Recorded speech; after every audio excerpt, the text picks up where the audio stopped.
Haven't done a update in a while. At least I haven't filmed anything in a while. So I'll give you a little bit of a hint and tell you what not to do. A little bit of a tip, not a hint. Alright, this is a vent window out of a C10. They're practically all the same. There's a few variations between 73 and 87. C10, K10. This little section right here with the spring on it, it's bad to rust up and just completely break off the vent window. So if you've got your vent window open right down through there, squirt you a little lube, WD-40 or something on that, and that'll save yourself a lot of worries. Or if you got the door panel off, while you got it off, just make sure to put a little squirt right there on it. And when you're removing these, got that one out. When you're removing your lock on your vent window, be extremely careful. You're hammering that little roll pin out of that little housing. This is all loose in that glass, so it's all vibrating around. The best thing to do, and even then it may not work, is I like to open it up. And you have to be sort of a contortionist. Turn it around and get it on the edge of a table. So when you hit this, when you hit that roll pin, and I've got a punch that I have filed down to specifically fit in that hole. So when you're hitting that, the blunt of it is on this.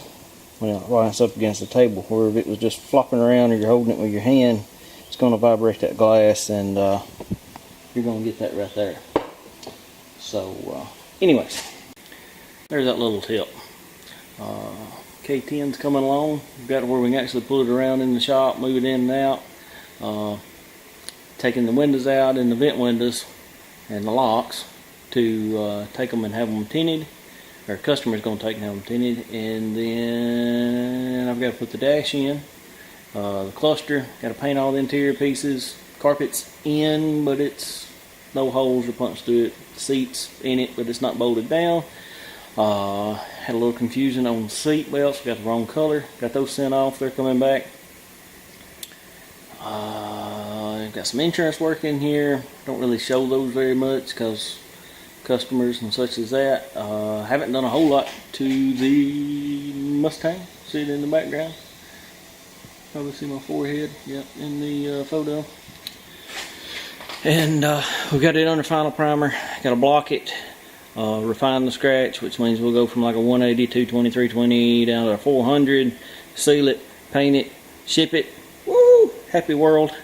And check back in with you in a minute. Alright, doing an update. We haven't done one in a while. We've been really busy.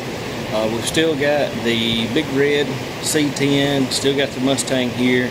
Haven't really done anything to either one of them. I think the last time I posted we had reprimed the areas that we were going to have to reblock on the Mustang because they were a little bit wavy.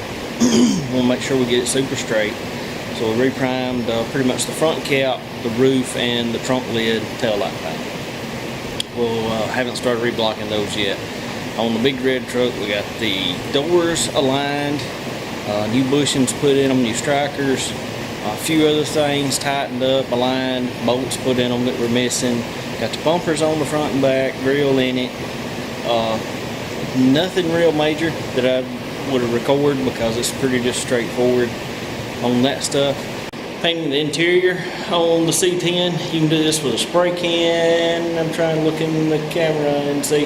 Here's the sun visors. Somebody else has already sprayed this stuff. Let me flip this around. See, we've told the customer in cases like this where it's already been sprayed once before with an unknown product, can't really guarantee that the paint will stay stuck to it. Our paint should stay stuck to their paint, but I don't know if their paint's going to stay stuck to the plastic. We don't know if they plastic prepped it or what they done to it. From the end of an insurance job, got my engine still sitting over there under plastic. Other than having it completely assembled on the engine, I haven't done anything else yet.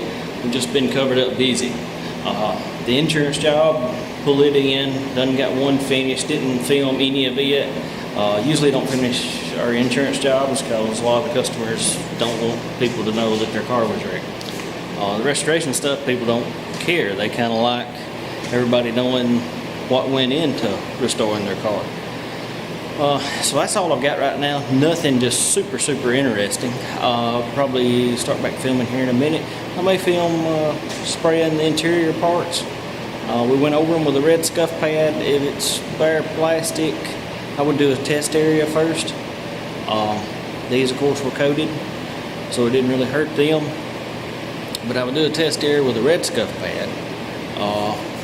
And then if it didn't leave too deep of a scratch, I would use it. But if it did, I'd go with a gray scuff pad. Use a gray scuff pad on bare plastic a lot of times. And we like to use some type of anti-adhesion promoter. There's lots of them out there. Bulldog is one. Rubber Seal makes a 2-step. 3M. Can't remember if 3M makes that. No, PPG makes a good, I think it's a 3-step last time I used it. Process. And there's a lot of other companies out there that make a real good plastic anti-adhesion promoter, which is a must on painting anything plastic. We're going to get the rest of the parts of the dash pads laying over here. We're going to get it in here and we'll spray up some parts in a second. Okay, so here's what we got. We're going to optimize our booth to get the most we can done today in the least amount of time. We've got all of our parts in here, and thought this through. Given that the interior parts get way out there. Given the interior parts are already painted, I'm just going to seal those. They've already put some type of primer on it, painted it, so we're just going to scuff their paint. We won't need any anti-adhesion promoter as far as a plastic anti-adhesion promoter. We're just going to use a sealer, regular sealer that we'd use on our normal vehicles when we paint. Then apply the DBU, which is PPG. We mix our own DBU base, and take a second. Alright, my phone was in the background playing, really driving me crazy. Alright, so we're going to do the interior parts. For that, we will simply get my prep saw, wax and grease remover in this spray bottle. Got my rags. You always need gloves. Got rubber gloves. On this particular deal, this is it's an aftermarket part. Had a few blemishes in it. One actually almost on the exact same side, same spot, different both sides. And got those fixed. This bumper is already under primer, and if you're not familiar with aftermarket parts, if your part does not have a little sticker that explains and says that it's under primer, telling you how to prep it, the best thing to do is to take a little bit of lacquer thinner, that's what I found, on a rag, and go to a spot that you're not going to see and rub it. And if you rub the primer or the black coating off, because some of these are like really slick and look really good, but they're actually primer. So what we're going to do is I'm going to come in and spray my 2K primer, excuse me, 2K primer on this right here. And once we get the primer sprayed on it, we're going to take the sealer that we're spraying on the interior part. We're going to spray this area of the bumper right here. The reason is the bumper's white and this part right here gets sprayed black. There's no UV protection in this primer that comes on the bumper. So what we'll do is we'll come back, we'll spray this right here with some trim paint, some black trim paint, and it's a whole lot easier to run an edge right around this way and cover this part up than it would be to take the whole, paint the bumper white and then tape the whole entire thing off and outline this and come back and spray this black. So while we've got it in the booth, we'll just go ahead and we'll knock this black part out right here. And to the sealer, the non-sanding sealer, will help adhesion in these areas right here, because you cannot, there's no way to get all of those little cracks and crevices. I don't know if you can see it real good or not. There it comes up.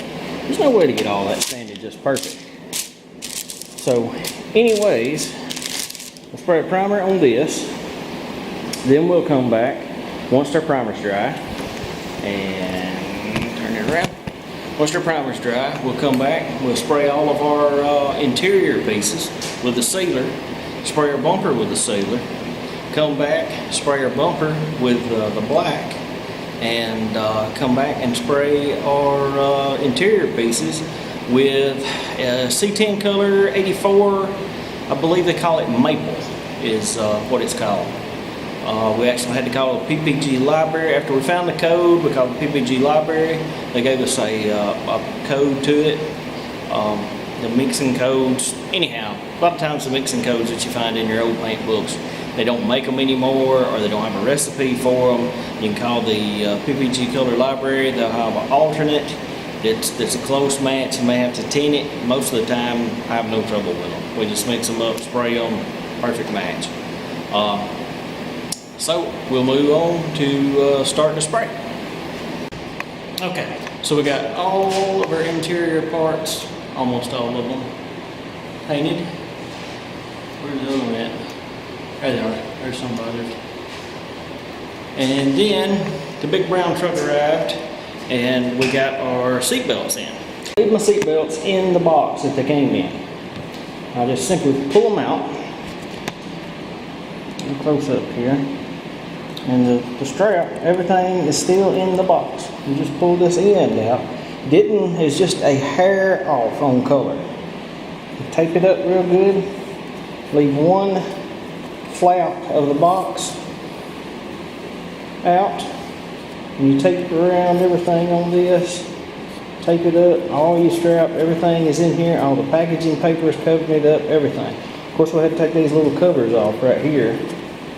We'll paint those. Still got to put the adhesion promoter on these. These are bare plastic. Who made these? Long Rubber Company. Customer got those parts from LMC. There's our handles, door panels, the dash pad. Yes, it does have a hole in it right there, but customer wanted to use it and it's got a crack. But they wanted to use it, and that's what we're going to do. And here are our sun visors. So we'll get the gun ready and get our adhesion promoter on there, get those sprayed. Stuff dries in about 15-20 minutes, and we'll start putting this stuff in. Still waiting on the customer to bring us the vent windows and the side glasses. He had those tinted.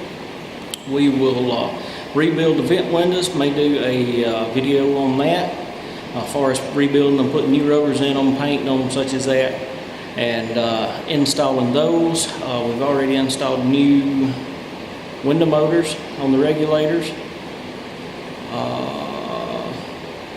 We've done so much little bitty stuff on it that here and there that it's hard to keep up with what we've done.